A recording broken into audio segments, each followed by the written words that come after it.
out here, man. If you ain't from here, don't come here. Please don't. It's real. It's hectic.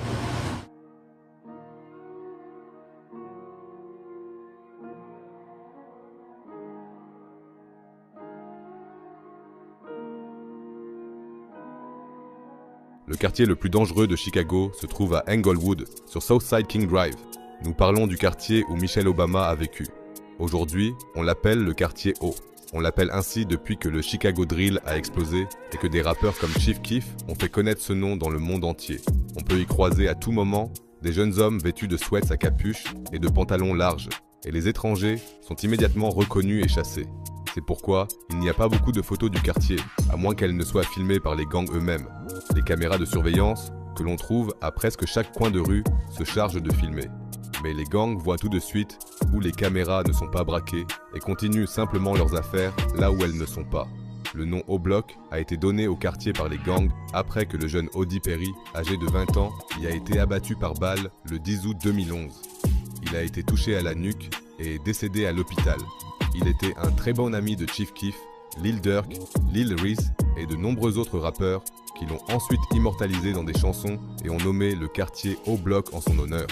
Odi Perry a très probablement été abattu par une jeune fille de 17 ans nommée Shakira Barnes, selon la police. Shakira n'est pas une fille comme les autres. Selon les rumeurs, elle aurait abattu 17 personnes. Elle était membre du gang JD et avait un ami très proche nommé Tuka. Vous connaissez peut-être ce nom grâce à quelques chansons.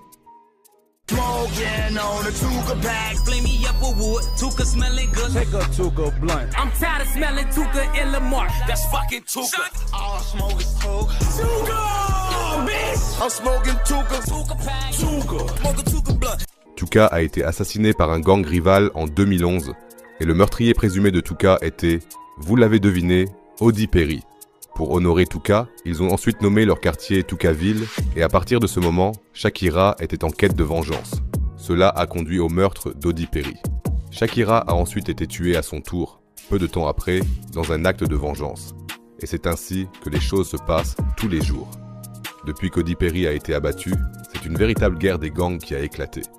En 2 ans, 19 jeunes ont été blessés par balle, dont 2 sont décédés par la suite.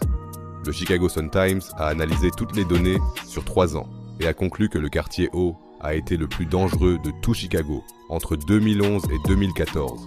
Le plus fou, c'est que presque aucun de ces cas n'a été élucidé et que les armes du crime ont rarement été saisies ou retrouvées.